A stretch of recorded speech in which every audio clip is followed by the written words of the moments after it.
Sa mga motorista, doble ingat po at huwag hayaang laging bukas ang bintana ng inyong sasakyan. Sa Rojas Boulevard, Maynila, nahablutan ng sakay ng isang kotseng bukas ang bintana. Nakatutok si Darlene Kai.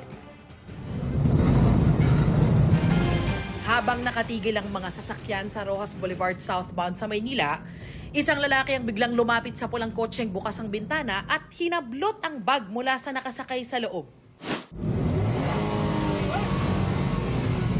Hindi masyadong kita sa video pero may isa pang lalaki sa driver's side na mabilis na tumawid palayo.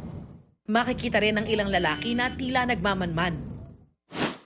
Agad nahuli ng mga pulis ang nandukot na minor de edad. Binabantayan natin yan 24 hours. So nakahingi agad ng saklolo yung biktima.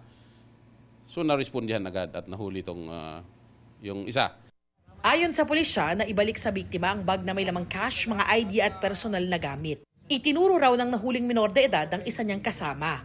During the follow-up, saka natin mahuli yung kasabwat niya na yung adult na unfortunately may dala po siyang baril. Batay sa investigasyon, modus daw nilang tiyempuhan ng mga sasakyang bukas ang bintana o hindi naklock ang pinto. Yung isa, parang nilalansi niya yung kabila, yung driver's side. Kunwari, nanlilimos sila, nanlilinis ng mga kwandit, ng mga bintana natin. So, nalansi niya ngayong nalingat yung attention ng driver. So, diyan nakuha po ng kasabwat niya yung bag. Nabigla na naman po yun. Naglalaad po kami magtropa. Papunta po sa Star City. Tapos yun po, nangablot po yung tropa ko ng bag. Inamin niyang may baril siya nang naaresto. Wala lang po, self-defense lang po sa gulo lang po. Nahaharap sa mga reklamong illegal possession of firearms at paglabag sa election gun ban ng suspect. Habang ang nanghablot na minor de edad ay hawak na ng DSWD.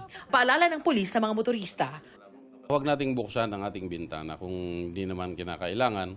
Kasi kahit maliit na siwang po yan, kaya nilang ibaba. Kaya nilang pilitin pababa yan.